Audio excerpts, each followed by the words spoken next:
Being requested by King Yudhishthira, Krishna agreed to stay in Hastinapur for 4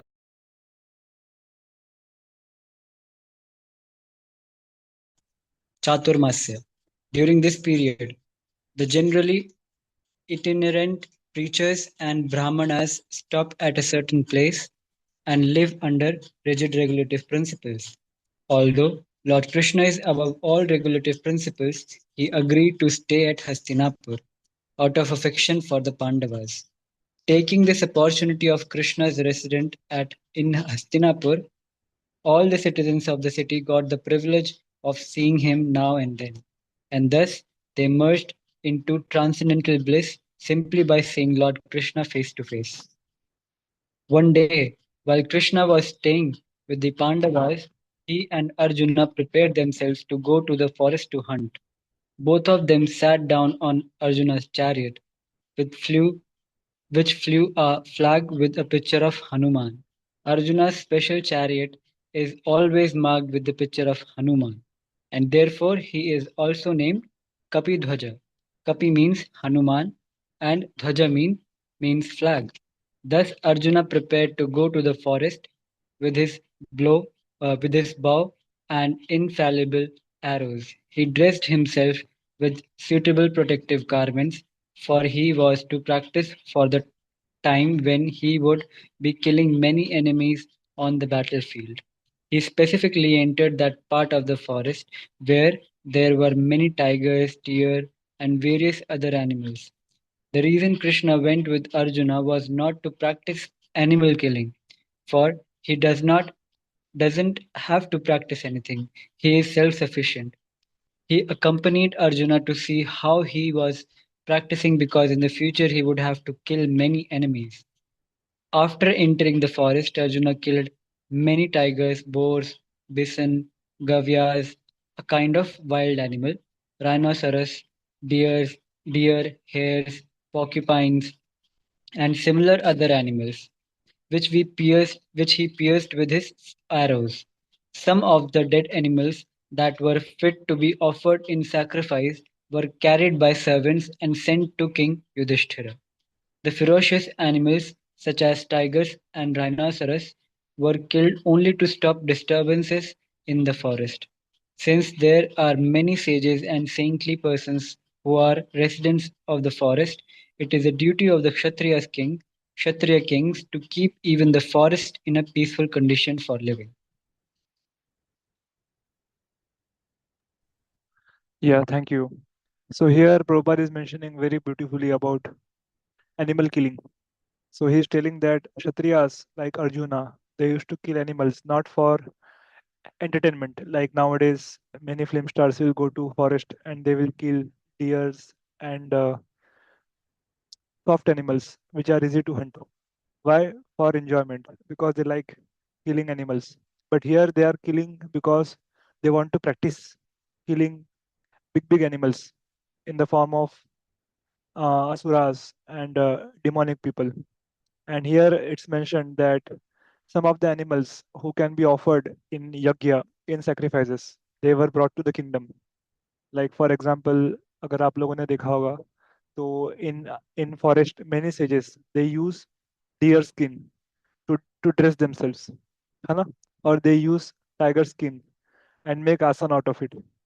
Why they use that? क्योंकि tiger skin, lion skin, इससे क्या होता है, reptiles, कीड़े मकोड़े, सांप बिच्छू उनके पास में नहीं आते, so they can peacefully do sadhana. And deer skin is not considered contaminated, so they use deer skin to cover their body. Similarly जो अपना मृदंग होता है, मृदंग मृदंग का जो दो साइड होता है ना, उसका जो स्किन होता है, that skin is made from cow flesh. When the cow undergoes natural death, उसका स्किन निकाल के उससे अपना मृदंग बनता है.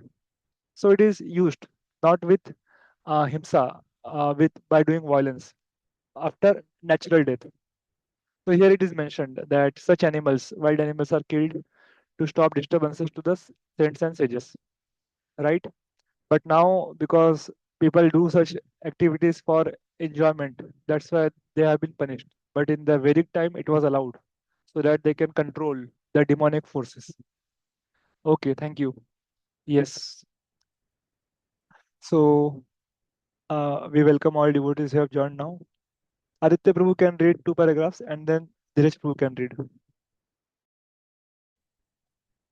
Arjuna felt tired and thirsty from hunting, and therefore he went to the bank of the Yamuna along with Krishna. When both the Krishnas named Krishna and Arjuna reached the bank of Yamuna, Arjuna is sometimes called Krishna, as is Draupadi.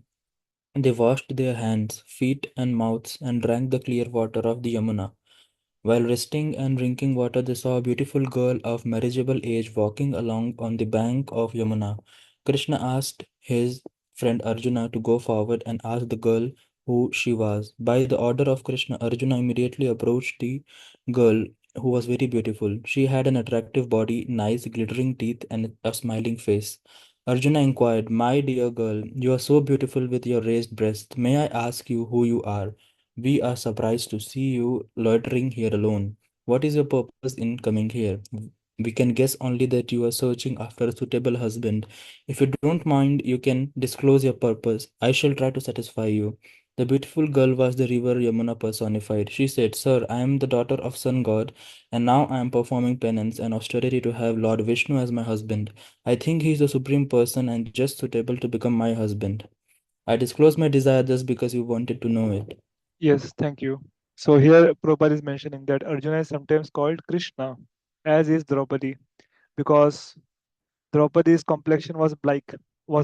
Krishna means black, basically. Arjuna's complexion is also mentioned as black. So Draupadi was known as Krishna. उसमें आ का मात्रा है. Arjuna was known as Krishna.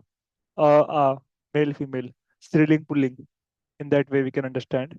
Because another thing, they were so dear to the Lord that their complexion exactly resembled like Krishna himself.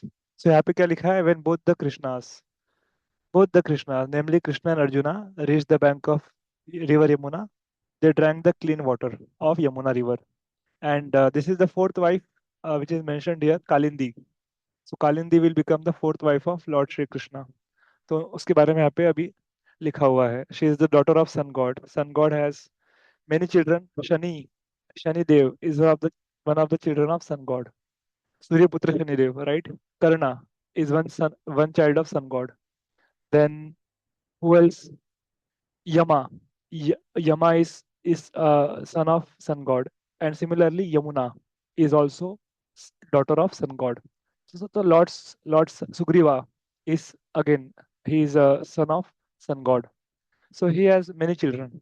So I told about Sugriv, Yamraj, then Shanidev, Karna.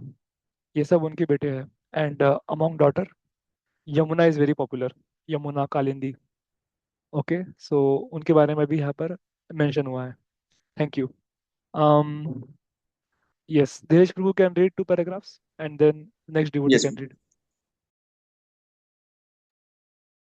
The girl continued, "My dear sir, I know that you are the hero Arjuna. So I may further say that I shall not accept anyone as my husband besides Lord Vishnu, because he is the only protector of all living entity and the best bestowers of liberations for all conditioned soul.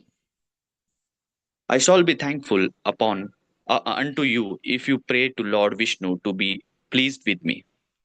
The girl Yamuna knew it will that Arjuna was a great devotee of Lord Krishna and that if he would pray, Krishna would never deny his request. To approach Krishna directly may sometimes be futile, but to approach Krishna through his devotees is sure to be successful. She further told Arjuna, "My name is Kundalini, and I live within the water of Yamuna. My father Kalindi. was kind, It's Kalindi. okay, Kalindi, and I live within the water of Yamuna.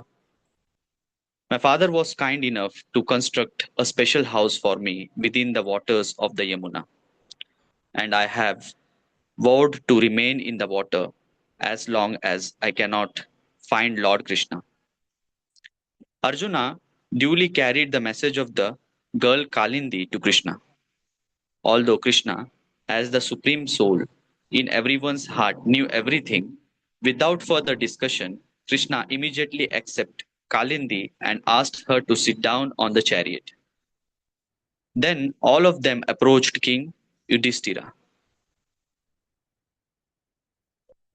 After this, Krishna was asked by King Yudhishthira to help in constructing a suitable house to be planned by the great architect Vishwakarma. The celestial engineer in the heavenly kingdom, Krishna immediately called for a Vishwakarma and made him construct a wonderful city according to the desire of King Yudhishthira. When this city was constructed, Maharaja Yudhishthira requested Krishna to live with them a few days more to give them pleasure of his association. Lord Krishna accepted the request of Maharaj Yudhishthira and remained there for many days more. Thank you. So here Prabhupada is mentioning that to approach Krishna directly is always maybe sometimes futile, but when we approach through his devotees, then we are sure to meet with success. So Kalindi, Yamunā Devi, did not approach Krishna directly. She requested Arjuna to carry the message, and finally she got Krishna as her husband. And Kalindi means again the complexion of Yamuna river is black because they are always meditating on Lord Shri Krishna. तो इसलिए यमुना का एक और नाम क्या है कालिंदी है. So that's why she introduced herself as Kalindi. I am Yamuna river personified, and that's how she got married to Lord Shri Krishna. और सेकंड पैराग्राफ में इंद्रप्रस्थ के बारे में दिया है. इफ यू अगर आप लोगों ने महाभारत देखा होगा टीवी पे या पढ़ा होगा तो इंद्रप्रस्थ के बारे में आता है.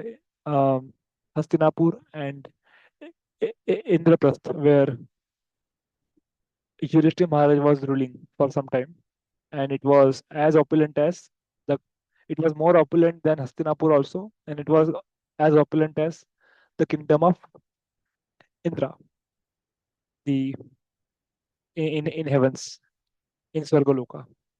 So there he was on again. So Yudhishthira requested Krishna that please stay here for some more time, and Lord Krishna accepted the request and remained for many days more. Okay, thank you. Next, who will read? Prashant Prabhu can read next two paragraphs, and then Tejas Prabhu can read.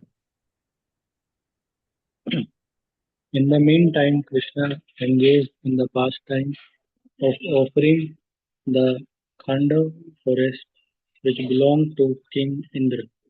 Krishna wanted to give it to Agni, the fire god. The Khanda forest contained many varieties of drugs, and Agni required to eat them for rejuvenation. Agni, however, did not touch the Khanda forest directly but requested Krishna to help him. Agni knew that Krishna was very much pleased with him because he had formally given him the Sudarshan disc. So, in order to satisfy Agni, Krishna became the chariot driver of Arjuna, and both went to the Khanda forest after Agni had eaten up the Khanda forest. He was very much pleased. At this time, he offered Arjuna a special bow known as Gandhi, 4 white horses, 1 chariot, and an invincible quiver with 2 special arrows considered to be talismans, which had so much power that no warriors could counteract them. When the Khanda forest was being devoured by the fire god Agni, there was a demon of the name Maya who was saved by Arjuna from the devastating fire. For this reason, that former demon became a great friend of Arjuna, and in order to please Arjuna, he constructed a nice assembly house within the city constructed by Vishwakarma This assembly house had some corners of puzzling that then Duryodhan come to visit his house. He was misdirected, accepting water as land and land as water. Duryodhan was thus insulted by the opulence of the Pandavas and he became their determined enemy. Thank you. So here, Prabhupada is mentioning about the Khandaprastha. Khandaprastha becomes Indraprastha. So how it was a forest and Agni wanted to consume consume the forest with his fire, and he took the help of Krishna Arjun. And previously Agni had given Sudarshan Chakra to Krishna. And when Arjuna helped Agni Dev to devour the forest, so Agni was so pleased he gave him Gandiv. Gandiv Dhanush, I mean Gandiv bow, and he also gave him, like here it is mentioned, 4 white horses, one chariot, and one quiver. उस quiver को हिंदी में क्या बोलते हैं? अपने कमान या उसमें से जो बाण निकालते हैं. So like that, he has given him, and he was very much pleased with Arjuna for helping him. And also इसमें माया दानव के बारे में बताया है. So Maya Danav had played a very good role in provoking Duryodhana to become enemy. उसके बारे में आएगा. आप लोगों ने टीवी में देखा होगा. तो पास्ट टाइम आता है कि Duryodhana fall into the water and Draupadi starts laughing. And when Draupadi starts laughing, then Duryodhana understands ये लोग मेरा मजाक उड़ा रहे हैं. So that assembly hall was made by Maya Danav, Maya demon. So that pastime will come later. So in this way, Lord Krishna stayed in Hastinapur for many months. And now the story will go ahead. Thank you, Prashant Prabhu. Okay, Tejas Prabhu is not there. Dhruv Prabhu can read next 2 paragraphs.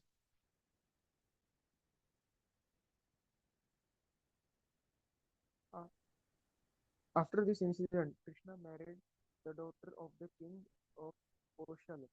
The king of Koshala province was Your voice is not coming. Can you speak louder? Hare Krishna. Yes, now we can Hare hear you. Krishna. Yes, Okay. continue. Okay. After this incident, Krishna married the daughter of the king of Koshala. The king of No. Koshala province was called. You have to read from here after a few days. Okay. After a few days, Lord Krishna took permission from King Yudhishthir to return to Dwarka. When he got permission, he returned to his country accompanied by Satyaki, the leader of Yadus, who were living in the Hastinapura with him. Kalindi also returned with Krishna to Dwarka. After returning, Krishna consulted many learned astrologers to find the suitable moment at which to marry Kalindi, and then he married her with great pomp. This marriage ceremony gave much pleasure to the relatives of both parties, and all of them enjoyed the great occasion. The king of Avantipura, now known as Ujjain, were named Vindhya and Anuvindhya. Both kings were under the control of Duryodhana. They had one sister named Mitravindha, who was very qualified, learned, and elegant girl, the daughter of one Krishna's aunts. She was selected her husband as an assembly of princes, but she strongly desired to have Krishna as her husband. During the assembly for selecting her husband, Krishna was present and he forcibly carried away Mitravinda in the presence of all the royal princes. Being unable to resist Krishna, the princes were left simply looking at one another. Yes, thank you. So Mitravinda is Krishna's fifth wife. So there are different kinds of marriages we discussed earlier also. Rakshas Viva, Gandharva Viva. So this is like Rakshas Viva, coming and kidnapping the bride from the marriage ceremony. There is Swayamvara. So many things are there. So Krishna, he successfully kidnapped Mitravinda and married her. So whatever absolute Supreme Personality of Godhead does is completely pure and there is no contamination. This is what we need to understand. Although externally it may look but Krishna does everything for the pleasure of his devotees. Pritranaya sadhunam vinashaya cha dushkritam. So whatever Krishna does has a big cause behind it, which we may many times not able to understand. So Mitravinda के बारे में इतना लिया है. So we'll go ahead to the next marriage of Krishna. Okay, we'll end up in 5-10 minutes. Maybe in next 2-3 paragraph we'll end. Okay, let me check who else is there. I think everybody read, but Tejas Prabhu could not join again. So then we can start with Sahil Prabhu. Yes, Sahil Prabhu, you can read next 2 paragraphs. Sure, Prabhuji. After this incident, Krishna married the daughter of the king Kaushala. The king of Koshala province was called Nagnajit. He was very pious and was a follower of the Vedic ritualistic ceremonies. His most beautiful daughter was named Satya. Sometimes Satya was called Nagnajiti, for she was the daughter of King Nagnajit. King Nagnajit wanted to give the hand of his daughter to any prince who could defeat seven very strong, stalwart bulls maintained by him. No one in the princely order could defeat the seven bulls, and therefore no one could claim the hand of Satya. The seven bulls were very strong, and they could hardly bear even the smell of any prince. Many princes visited this kingdom and tried to subdue the bulls, but instead of controlling them, they themselves were defeated. This news spread all over the country, and when Krishna heard that one could achieve a girl Satya only by defeating the seven bulls, he prepared himself to go to the kingdom of Koshala. With many soldiers, he approached that part of the country known as Ayodhya, making a regular state visit. When it became known to the king Kaushala that Krishna had come to ask the hand of his daughter, he was very much pleased. With great respect and pomp, he welcomed Krishna to the kingdom. When Krishna approached him, he offered the Lord a suitable sitting place and articles for reception. Everything appeared very elegant. Krishna also offered him respectful obeisances, thinking him to be his future father in law. Yes, so this pastime is mentioned very elaborately. So wherever Shukdev Goswami and Prabhupada has mentioned with emphasis, we'll try to discuss more on that. Other pastimes, we'll just go through it.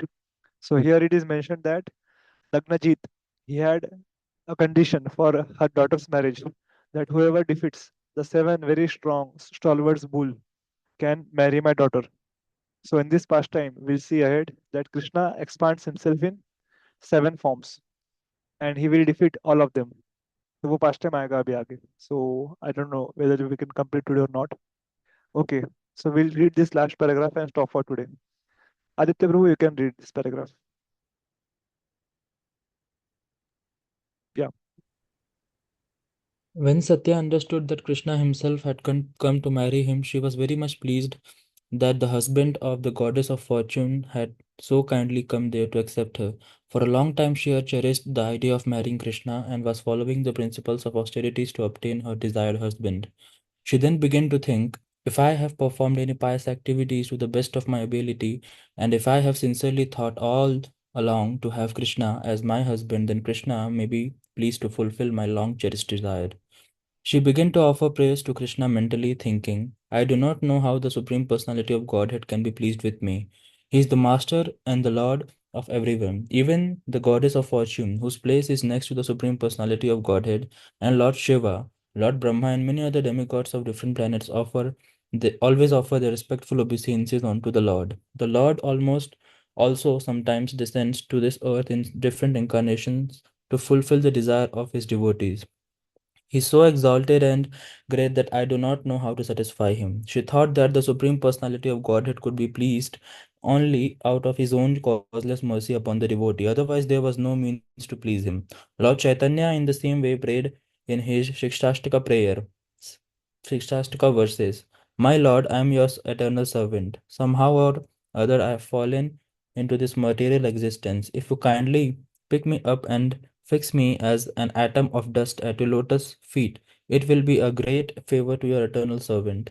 The Lord can be pleased only by a humble attitude in the service spirit. The more we render service unto the Lord under the direction of the spiritual master, the more we make advancement on the path approaching the Lord.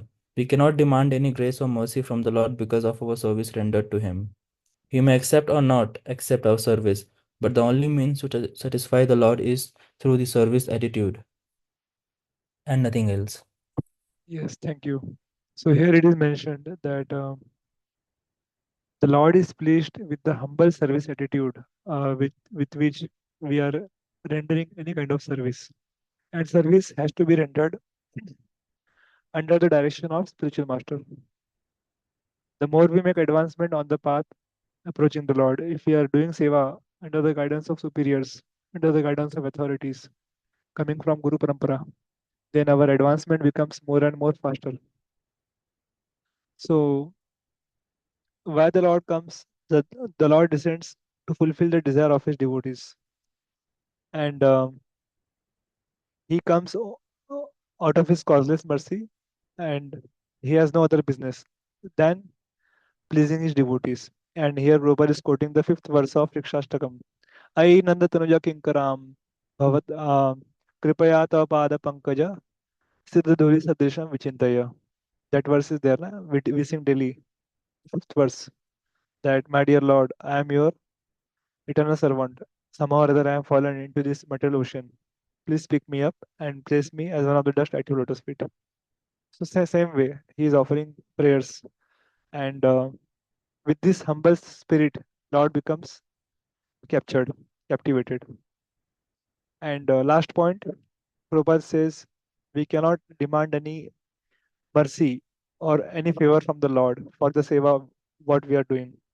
Lord will be pleased with our service, service attitude, seva bhav, bhakti bhav, and nothing else. That's the only way. Only by loving devotion service, without any ulterior motives. Then only Krishna will be pleased with us. That shloka is there na, in Bhakti Sami Sindhu. Sevon mukhi jivado swayam eva spritiyada. Atha Shri Krishna namadi na bhavet graham indreyi. Sevon mukhi jivado. Only by becoming favorably disposed towards Krishna, one can please Supreme Personality of Godhead. Okay, so we'll stop here for today. And